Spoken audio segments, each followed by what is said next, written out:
23과 구원의 확신 371쪽입니다. 우리 들어가면서 부분에 설명하고 있는 부분은 우리가 예수를 믿고 그 사람이 예수를 잘 믿도록 설득하는 그러한 과정에서 이 사람을 어떻게 하면 예수를 더 잘 믿게 할 것인가, 이런 부분을 이제 이야기를 합니다. 물론 그렇게 할 때 인간이 반응을 보이고 그것에 대해서 하나님께서 역사하실 때에 이제 인간이 가질 수 있는 구원의 확신, 그 구원의 확신이 필요합니다. 예수님께서도 요한복음 5장에서 병든 자를 고치신 후에 다시는 이런 죄를 범하지 말라. 그래서 이 죄 때문에 이런 병이 생겼다. 그래서 죄를 멀리 하라고 이렇게 하면서 그 사람을 다시 가르쳐 주십니다. 이처럼 예수님께서도 죄에서부터 돌이켜서 그가 거룩한 삶을 살도록 이렇게 다시 한번 확신을 주십니다. 오늘도 마찬가지입니다. 우리가 회개하고 믿음을 통해서 예수를 구세주로 받아들이면 하나님의 자녀가 됩니다. 하나님의 자녀가 되면 영적으로 갓난아이와 같습니다. 그래서 갓난아이는 성장하고 성숙하는 것이 핵심입니다. 성장하고 성숙하기 위해서 첫 번째로 가져야 될 신앙의 자세, 바로 그것이 구원의 확신이다. 내가 예수 믿고 하나님의 자녀가 되었다. 나는 분명하게 예수 믿고 구원을 얻었다. 이런 확신을 갖는 것이 중요합니다. 이렇게 우리가 구원의 확신을 가질 수 있는 그 근거가 뭐냐? 첫째로 말씀입니다. 375쪽 2번 말씀의 증거. 사람은 감정은 수시로 변합니다. 그러나 말씀은 절대 변하지 않습니다. 말씀은 어떤 상황에서도 흔들림이 없습니다. 그래서 우리의 구원의 확신은 자주 변화되고 바뀌는 인간의 감정이 아니라 하나님의 말씀에 근거를 둘 때 우리 신앙은 흔들리지 않습니다. 그래서 사도 베드로도 갓난아이들과 같이 순전하고 신령한 자를 사모하라. 그런 말미암아 너희로 구원에 이르도록 하게 하려 함이라. 베드로전서 2장 2절에서 말씀합니다. 그러니까 갓난아이가 엄마의 젖을 사모하듯이 영적으로 구원받은 백성들은 계속해서 말씀을 사모해라. 그 말씀을, 하나님의 말씀, 성경을 읽고 듣고 또 암송하고 묵상도 하고, 그리고 성경 말씀을 순종으로 실천을 할 때 신앙은 성장을 합니다. 이렇게 아이들이 먹을 것을 본능적으로 찾듯이 거듭난 하나님의 백성들은 그 구원의 증거, 구원의 확신을 바로 하나님의 말씀에 두어야 합니다. 하나님의 말씀에 둘 때 그 말씀 안에서 성장하고 그 말씀으로 성숙하게 됩니다. 우리가 좋은 음식을 먹으면 건강해지듯이 영적으로도 좋은 음식은 성경 말씀을 먹을 때에 계속해서 건강해집니다. 세상의 것들, 썩어질 씨라고 할 수 있는 세상의 것들, 육신의 정욕, 인간의 방법, 또는 없어질 것들, 이런 것들을 먹게 되면 결국에는 그 열매가 육체의 것들이고 결국에는 쇠에서 없어지고 썩어서 없어질 것들이죠. 그래서 하나님의 말씀은 영원합니다. 영원하신 하나님의 말씀으로 썩지 아니한 하나님의 말씀으로 거듭났다. 이것을 성경에서 분명히 확신을 하고 이런 말씀의 근거를 두어서 내가 구원받았다. 우리 인간의 감정은 수시로 변할 수 있지만 말씀은 변하지 않습니다. 그래서 변하지 않는 말씀, 그 말씀의 근거를 두어서 우리의 구원을 확신하는 것이 중요합니다. 두 번째 구원의 확신은 바로 성령에서 증거하십니다. 성령의 증거입니다.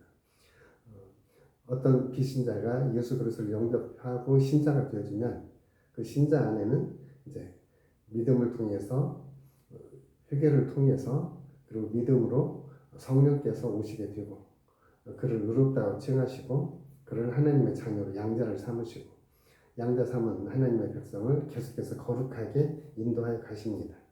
이때 그를 거듭나게 하고 중생하게 하시는 분이 바로 성령님이십니다. 그래서 예수 그리스도를 믿고 거듭나면 바로 성령님이 사람 안에 들어오게 됩니다. 우리 창조 때에도 하나님이 흙으로 사람을 만드시고 그 코에 생기를 불어넣으시니 생명이 된지라. 그때 불어넣었던 하나님의 생기를 우리는 하나님의 숨결, 바로 성령이라고 이야기를 하죠. 성령의 역사, 왜 하나님께서 이렇게 사람에게 성령을 주셨는가? 그것은 피조물인 사람이 하나님과 교제하기 위해서 바로 이 영적인 부분이 필요합니다. 그래서 성령께서 인간의 안에 계시면서 하나님과 신령한 교제를 나눌 수 있도록. 그런데 이제 인간이 하나님의 불순종함으로 성령이 그들에게서 떠나고 그들은 죽을 육체가 되죠. 그 죽을 육체들을 다시 살리시기 위해서 예수님께서 오셔서 바로 구속의 역사를 이루시고 그 구속의 역사를 통해서 구원받은 사람들에게 하나님의 성령이 그들에게 임하시게 되면 성령이 그들을 하나님의 성전으로 삼고 그 안에 계십니다. 그래서 사도 바울은 고린도전서 6장 19절에서 너희 몸은 하나님께로 갔던 바 너희 가운데 계신 성령의 전인 줄 알지 못하느냐. 하나님의 아들 예수 그리스도를 십자가에 희생시키시고 그 결과로 그리스도인들에게 성령을 주고 그 성령을 통해서 바로 그리스도인들은 구원의 확신을 갖게 된다는 거죠. 그 성령께서 우리가 하나님의 자녀인 것을 증언해 주십니다. 로마서 8장 16절 375쪽 세 번째 단락쯤 보면 말씀이 있습니다. 그리스도 안에서 증언하시는 성령. 성령이 무엇을 증거해 주느냐? 바로 우리가 하나님의 자녀인 것을 증거해 준다. 그래서 하나님을 아빠, 아버지라고 부르게 된다. 이렇게 성령의 증거를 통해서 하나님의 자녀인 것을 확신을 하고 그 하나님의 자녀이기 때문에 바로 하나님이 우리를 사랑하신다라고 하는 사실에 대한 확신을 갖습니다. 그러니까 성령께서 우리가 하나님의 자녀인 것 이것을 갖다가 증거를 해주시는 거죠. 성령께서 우리가 하나님의 자녀인 것을 증거를 해줘요. 성령께서 또 우리에게 무엇을 증거해 주느냐? 376조 두 번째 단락 성령의 두 번째 증거는 하나님에 대한 사랑. 하나님의 자녀가 된 그리스도인들을 하나님이 얼마나 사랑하시는지 이 사랑에 대한 확실하고 분명한 증거를 성령께서 증언을 해주십니다. 그래서 요한일서 2장 3절로 4절 말씀 우리가 그의 계명을 지키면 우리가 그를 아는 줄로 알 것이요 그를 아노라고 그의 계명을 지키지 않으면 거짓말하는 자요 진리의 약속에 있지 아니하니라. 우리가 하나님을 사랑하면 그 하나님의 사랑은 당연하게 하나님의 말씀을 지켜 순종하는 자가 되고 그 하나님의 사랑은 이웃 사랑으로 연결이 되어집니다. 그래서 하나님을 사랑하는 자는 바로 이웃 형제를 사랑하게 된다. 이것이 성령께서 우리에게 증거해 주시는 확신입니다. 이렇게 성령께서 증거해 주실 때 우리는 바로 구원의 확신을 가질 수가 있습니다. 성령께서 세 번째로 증거해 주시는 것은 내적인 열매예요. 그 내적 열매는 기쁨과 평안입니다. 자연적으로 혹은 세상에서 오는 기쁨과 평안이 아니라 하나님 주시는 초자연적인 기쁨. 하나님 말씀에 순종할 때 하나님 말씀을 지킬 때 주어지는 기쁨. 하나님이 깨닫게 해주셔서 하나님이 주시는 이러한 기쁨. 만약에 하나님의 말씀을 떠나거나 하나님을 근심케 할 때는 이러한 내적인 열매들에서 떠나게 되죠. 그러나 회개하고 돌아오면 하나님은 다시 회복의 열매를 주십니다. 그래서 우리 안에서 성령의 열매들을 맺게 하는 거죠. 갈라디아서 5장 22절 23절에 있는 사랑에서부터 희락, 화평, 자비, 양선, 오래 참 이러한 성령의 열매들을 우리에게서 주십니다. 그리고 성령이 우리에게 주시는 확실한 또 하나의 증거는 도덕적인 것에 대한 선악의 분별력입니다. 물론 세상 사람들도 세상 기준의 양심에 따라서 어떤 분별력을 가지고 있지만 그것은 세상적인 방법이고 그리스도인들은 하나님의 말씀이 기준이 되어서 선과 악을 분별하는 것입니다. 그러니까 세상의 그러한 지혜가 아닌 하나님의 분별력을 가지고 선과 악을 분별하고 하나님 나라의 도덕적인 하나님의 규율에 맞는 이러한 것을 살아갈 수 있도록 이러한 것을 깨달고 판단하고 살아갈 수 있도록 하는 그러한 증거를 바로 성령께서 해주시는 거죠. 그리고 377쪽 성령께서 우리에게 증거해주는 다섯 번째는 다른 사람들과 관계입니다. 다른 사람들과 관계. 그래서 예수님이 우리를 용서해 주신 것처럼 다른 사람들을 용서하고 사랑하는 것. 또 다른 사람들에게 복음을 전할 수 있는 것. 바로 이런 것들이 다 우리 안에서 성령께서 구원받은 자들에게 확신을 주는 증거들이죠. 그래서 앞에서 나온 걸 다시 한번 하면 우리의 구원의 확신은 어디서 오느냐? 감정이 아니라 하나님의 말씀에 근거를 둔다. 그리고 그 하나님의 말씀에 근거해서 성령께서 우리 안에서 또 증거를 해주신다. 그리고 세 번째로 378쪽에 보면 경험이 증거합니다. 우리가 구원의 확신을 바로 우리 경험이 증거를 해주죠. 자, 우리가 예수를 믿고 구원받고 거듭났다. 그러면 하나님과 관계가 회복되어지고 성령께서 우리를 거듭나게 하시고 우리 안에서 하나님의 일을 행해 나가십니다. 하나님의 일을 우리 안에서 행할 때 우리는 궁극적으로 하나님의 사람으로서의 가치관을 가지고 하나님의 말씀을 따라가고 성령의 인도하심을 따라서 하나님의 사람으로 성장하고 성숙해 갑니다. 이렇게 성장하고 성숙해 가는 그러한 과정 속에서 삶이 변화되고 다른 사람들에게 선한 영향을 줍니다.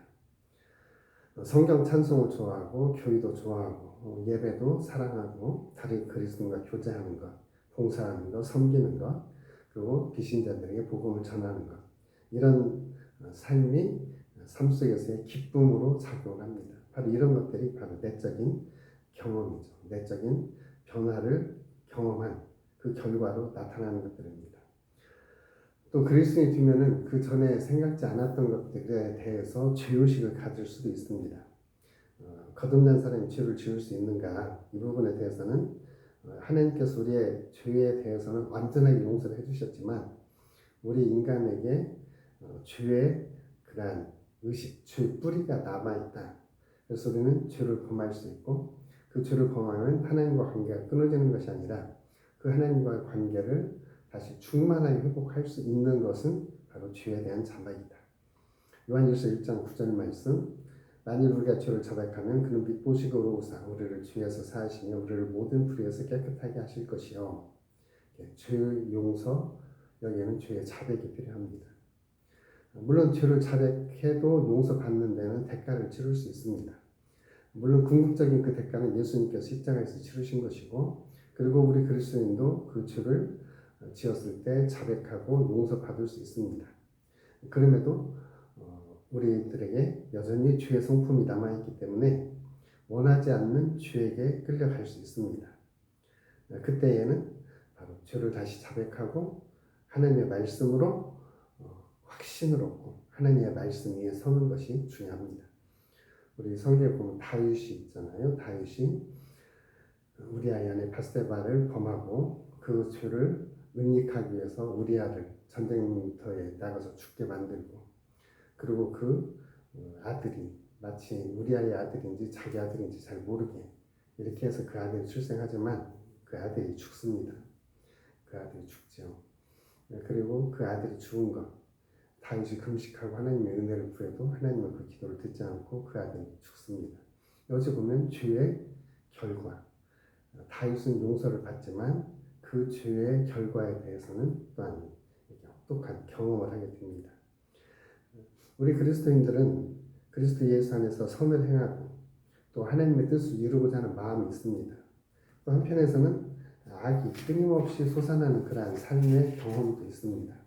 그래서 우리가 거듭났음에도 불구하고 우리 안에서 싸움이 있습니다. 영적인 싸움.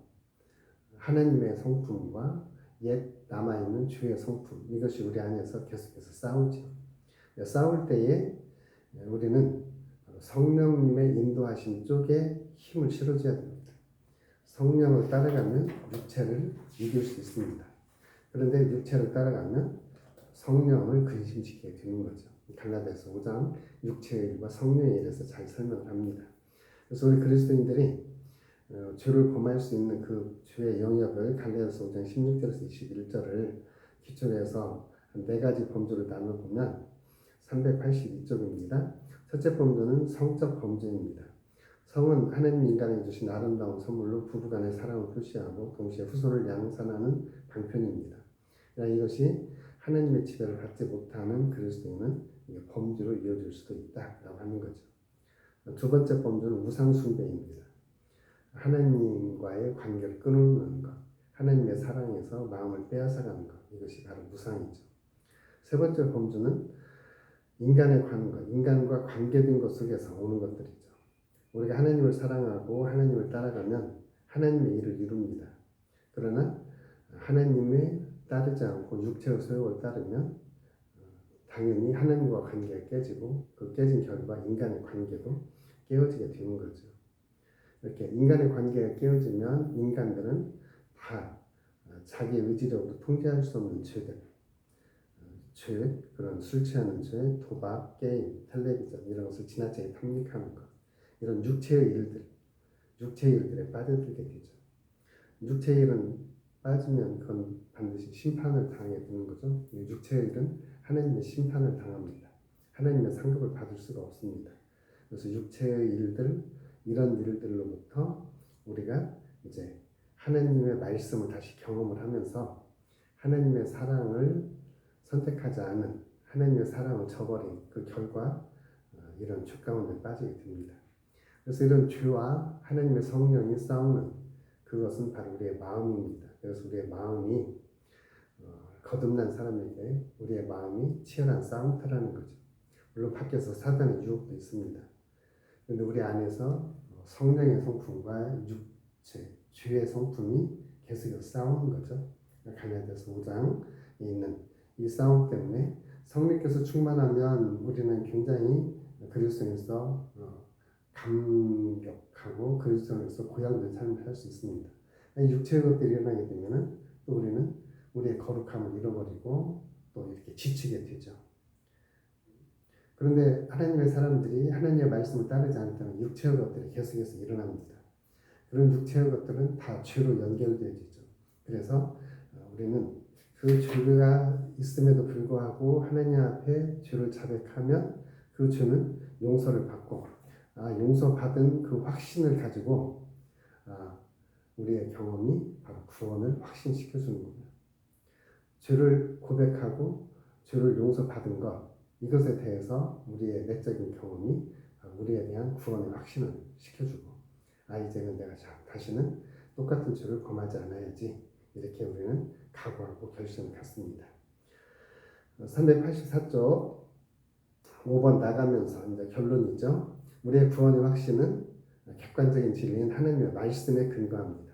하나님의 말씀, 영혼이 든든히 서 있는 뿌리를 깊이 내린 나무와 같이 감정에 관계없이 환경을 초월해서 하나님의 말씀에 기초를 두어서 구원을 확신을 합니다. 두 번째로는 그리스도인들은 성령의 증거가 있습니다. 성령께서 우리 마음속에 계시면서 구원의 확신을 주시는 거죠. 죄로부터 멀어지게 하고 하나님을 기쁘시게 하는 일을 선택할 수 있도록 성령께서는 구원의 확신과 또한 능력을 주십니다. 이렇게 말씀과 성령, 더 나아가서 그리스도인들의 경험, 이것이 우리의 구원을 확신을 해줍니다. 물론 구원받은 사람들도 신앙생활하면서 상승할 때도 있고 사망의 음침한 골짜기 같은 데를 걸을 때도 있습니다. 그럼에도 불구하고 약할 때 강함이 되시는 하나님을 의지하고 강했을 때 겸손케 하시는 하나님의 은혜, 이런 하나님의 은혜가 내가 구원받은 자임을 확증을 해주는 것이고, 또 그리스도인이 연약해서 죄를 범했을 때 그때에도 죄의식을 갖게 하고 그것을 회개하고 돌이켜서 자백하고 죄 용서를 받게 하는 또 하나님이 주시는 경험, 이게 바로 경험의 증거입니다. 이런 증거를 통해서 우리는 구원을 확신을 갖습니다. 그래서 오늘 이 23과 구원의 확신을 다시 한번 이렇게 보시면서 우리가 예수 믿는 사람들, 예수님을 믿기로 인간이 반응을 보였을 때 하나님 역사하시고 우리 인간편에서는 구원의 확신을 가지고, 그리고 24장 25장 성숙이 필요하고 성숙하기 위해서는 또한 훈련의 과정을 거치는 것이 필요합니다.